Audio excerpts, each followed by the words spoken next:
you have transformation going on using solar gain, the cycle can go on and on and on and on for 4 billion years, which is what's happened in this spaceship we call the Earth.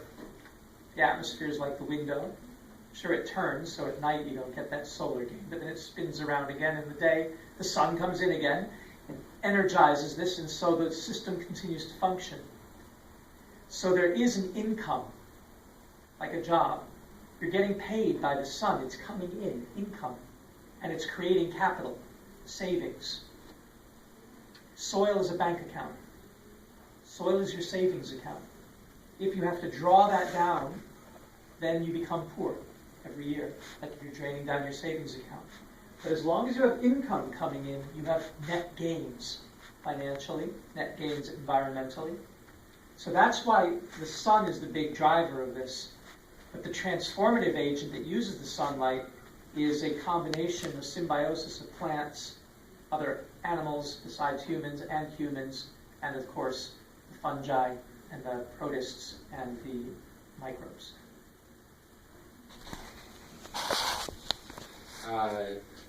Anyhow, in permaculture, there's three basic ethics. It's fair share, which means that, I'm sorry, let me start again. There's earth care is the first. In all things we care about what we're doing affects the earth. And then there's care of other people. And then there's fair share, which amounts to recognizing that it's just fine to get a profit out of your efforts, to get some income or whatever for the things you do.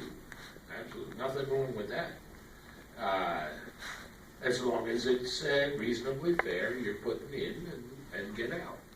And I maintain I've had problems getting a number of permaculture people to get into this over the years, but I maintain that with digestion, we get, I went through the benefits of digestion, but to get that, we need to provide a body, a warm place to live, watering, feeding, a little bit of care, and removal of the effluents and solids. It's basically, it's keeping another type of livestock. It's just like any farmer, any farmer in a less overdeveloped country would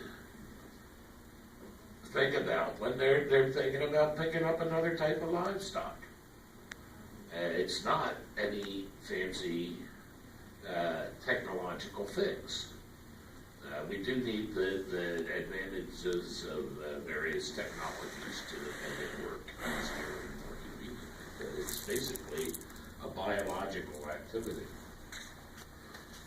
The basics of digestion, I guess I'll probably go through quickly,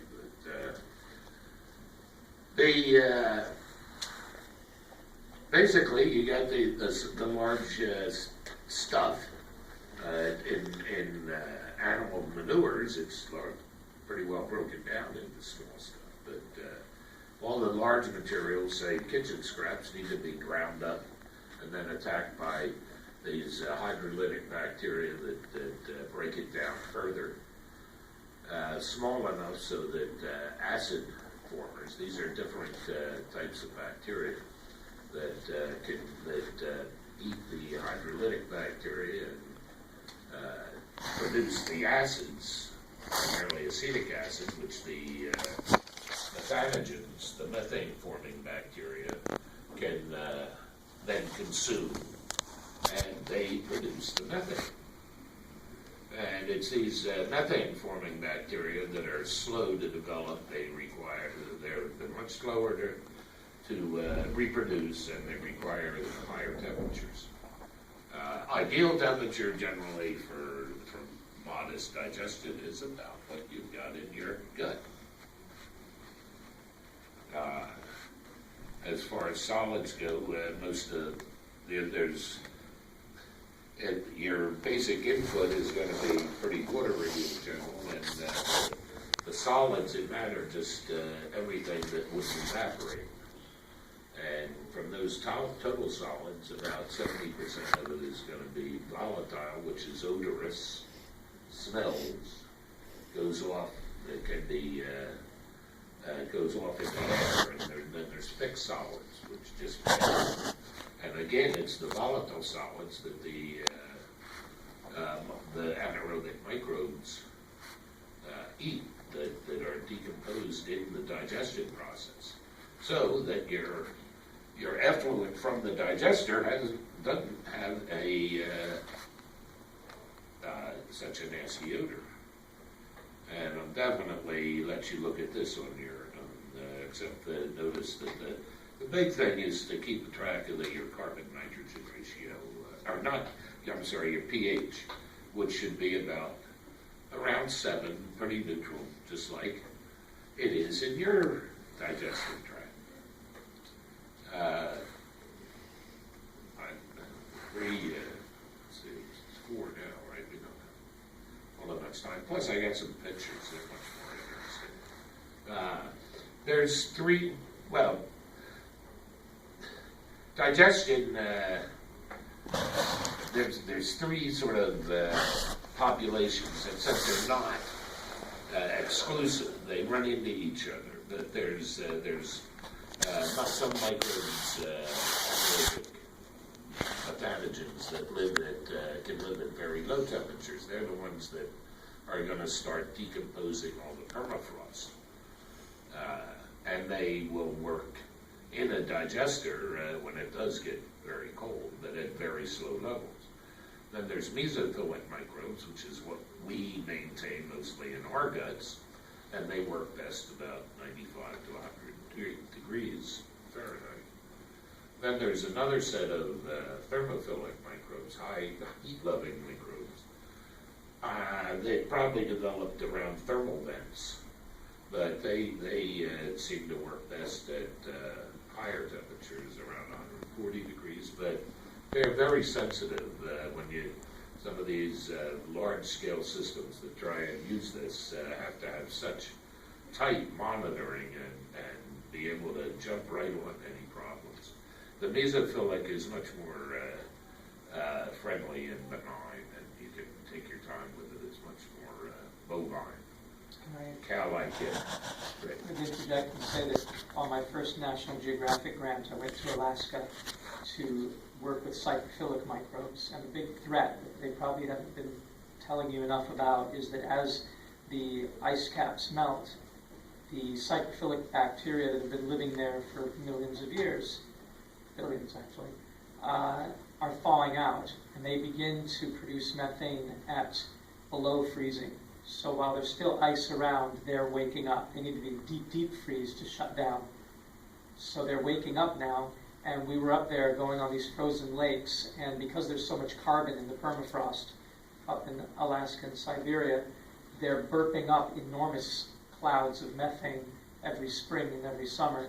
And it's so much, with methane being 28 times more potent than carbon dioxide as a greenhouse gas, it's adding more warming potential than we had anticipated in our models. So all the models you see of how catastrophic, how dangerous global warming will become has been done without adding in this source of methane that now we're realizing is being added. And so it now is inevitable that we will have catastrophic climate change, even if we were to stop burning fossil fuels today, because the temperatures now are such that the cyclophils are awake. To put them back in hibernation, I don't know what would put them back in hibernation. Folks, I'm sorry. I'm part of a generation that's brought this about, ignorance and greed and whatnot. I've tried to do stuff, but you're the ones that are, I'm out of here in not too much longer. Sorry, but you're going to have to deal with this, and I'm just give you as much as I can to help. Anyhow, it's hard. It's hard. Again, pH ideally between 6, 8, 8, 5. Little alkaline's okay. Then this is again as far as from the digester, the best, highest level of decomposition is going to be around, for mesophilic, is going to be around 35 degrees. It falls off with temperature. but it never reaches zero. And so you can get, back, I mean, there's been studies done that show that actually the best operating temperature, the most efficient operating temperature for a digester might be around 70 degrees. Because for that, you need so much less energy to go back into the digester to keep the temperature at 70 that you have more overall gas to use. It just takes longer. You need a larger container to get the equal digestion. And digestion does, over time, destroy most disease vectors in the animal waste, animal residues. Note the cholera at 14 days. This slide made me really angry years ago. I mean, a slide like this. When you look at this and you see these childhood killers, cholera, thousands and thousands of children every year dying of cholera, salmonella, polio, dysentery, typhus, typhoid, schistosomiasis, and hookworms. You look at all these terrible, terrible diseases and you realize that all of them could have been completely avoided in the case of cholera, 100%, in the case of schistosomiasis, in the case of dysentery or typhoid, 100%. That's a zero. In other words, no children would have ever had to die our entire history as a human species if we had done digestion of our organic wastes. There would have been no deaths. Not less deaths. Not a few kids vaccinated and maybe they'll be okay or given the UN flies in fluids and medicines. No.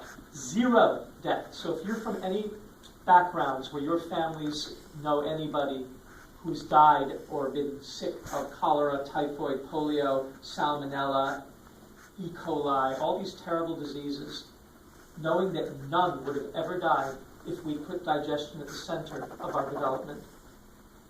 It rests on our shoulders. You see what I'm saying? It rests on our shoulders because we've known this for centuries. That we didn't put digestion at the center of our colleges, our schools, our cities, our homes.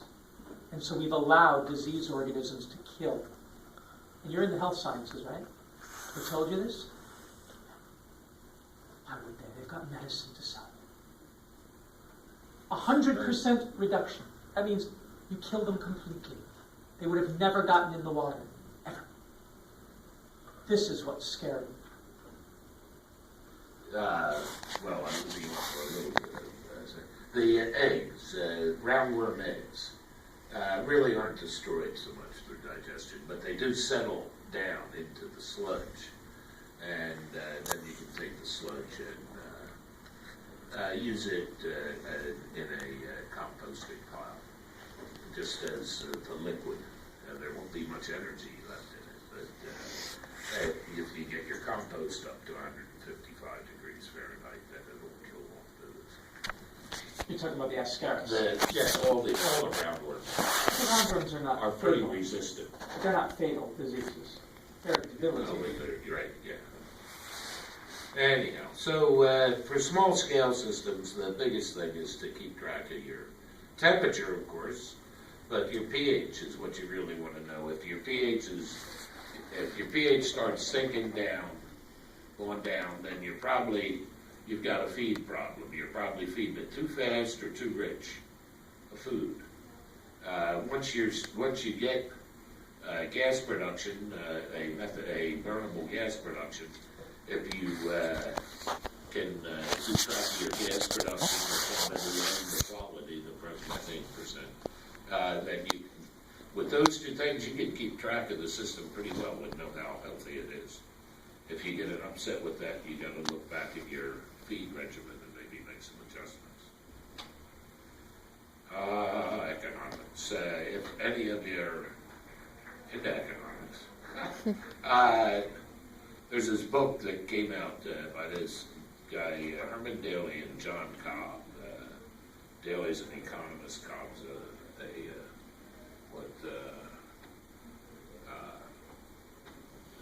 seminarian, something like that. This book is superb on learning the difference between real societal economics and the finances of the firm and how things have gotten perverted. For instance, I mean, I see. Here's the reality here. Okay, this is everything real, and then economics claims to deal with a small part of all that. And then of economics, there's this little tiny bit of economics that deals with money management. Except that right now, what we've got is this little tiny bit of the tail is wagging the whole thing because of the absurdity of their power and the power of the super rich. No wonder things are falling apart. And then also, as far as size goes, they talk about economies of scale. Well, this is if the bigger your system gets, the less it costs to make each of your widgets. Well, yeah, except that the bigger your system is, the more concentrated everything is. All your extraction procedures, your transportation, your emissions, water, soil, air. So your environmental costs go up probably faster than your average cost goes down. And then of course there's the USDA and agriculture folk want to push large-scale systems. That's their main interest. The thing is that they're ignoring millions of small-scale opportunities to apply this stuff. Another thing about economics is they talk about externalities, all right? Externality is, you've got an economic analysis with your costs and benefits. Well, then things that aren't included in your cost and benefit are external. It's not that they don't exist, but they're not figured into the final price. Say oil trades, this Bakken oil, and what they do. There's just been 4 railroad crashes. One in West Virginia, not too far from where I lived, of these oil trades. They're not figured, they're external to the analysis, right? Well, when you look at fossil gas from Marcellus or whatever, you've got all these. I mean, both renewable and fossil gas are going to have the same. They're both going to have capital and development, infrastructure costs, whatnot. But then you've got, when you look at the externalities, everything with the fossil gas is coming up negative. It degenerates the soil, water, air. You got to get more of it for nitrogen fertilizers, highly centralized, and increases the carbon load. When you look at the renewable gas, everything is positive. It helps environmental regulation, helps sanitize water, clean up the water, helps the soil system, helps decontaminate the air, reduces, gives you a place for carbon sequestration. But this is external. Can I Yeah. interject here? Yeah. Remember when we saw the movie The Corporation, and they said that the corporation's an externalization machine, creating negative externalities because they don't internalize these costs. They just pass them on to you. They're making you pay so they can get rich. So they just pollute and destroy. And I was in Palestine giving a talk on biogas a number of years ago, about 5 years ago, and this young woman in a hijab, completely covered, stood up at the end of my talk, very angry, and she said, "If your biogas at the home level, at the community level, is so bloody good, why don't we have it here in Palestine? Every day we have garbage piling up, and we have rats, and we have flies, and cholera, and typhoid. Our children are dying. Our women are dying. The smoke in our kitchens from burning firewood and kerosene is poisoning our lungs and giving us cancer. Israel cuts our electricity every other day. They cut our water. We don't have bottles of gas to cook with in the winter. We have to line up in long lines. if it's so bloody good, how come we're not using it right now? I said, you'll have to find out from your local politicians and universities why it is used. She goes, what's the catch? There's got to be a catch. If it's so bloody good, look at this. All red on the side of the fossil fuel resources, all green on the other side. Everything's a positive externality there. Everything's negative here. Why is humanity not doing something that is overwhelmingly positive? Where's the negative that's stopping us? We went around the room. None of us could find a negative externality associated with biogas. We couldn't find one. And I had to say, that's what's wrong with it. The negative is that it doesn't have any negative. Does that make sense? The most negative thing about this technology that Bob's talking about is it doesn't have a negative. Why is that a negative?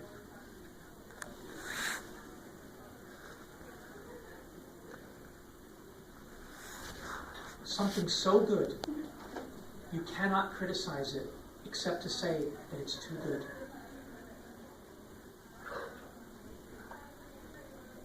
That's why you're in a psychology of environmental sustainability and justice class and not in an environmental science class. It's something up here. Human beings seem not to want the cornucopia, the gift of a beautiful utopian life right within our reach. It's right there. Bob knows it, has been doing it for 40 years. I've been doing it for 11. Other people have been doing it for decades. Some have just gotten into it a month ago. Some just yesterday. They're all going, oh my God. It's all good. Something in the human spirit is keeping this message from being talked about in every class, in every television show, in every debate. The UN isn't talking enough about this. The government's not talking enough about this. And yet, you're today getting from Bob what many of us now consider to be the keystone solution to sustainability and justice. And you've got to figure out for your generation why we're not talking about it and actually implementing it when we've had the solution for 10,000 years. This one that Bob's talking about is the oldest and easiest technology in civilization. It didn't need any special technologies to be invented or some special app. It didn't need special material science. It's been with us since we began to fart. Think about it and continue, because I want that question to burn inside you. But there's nothing negative.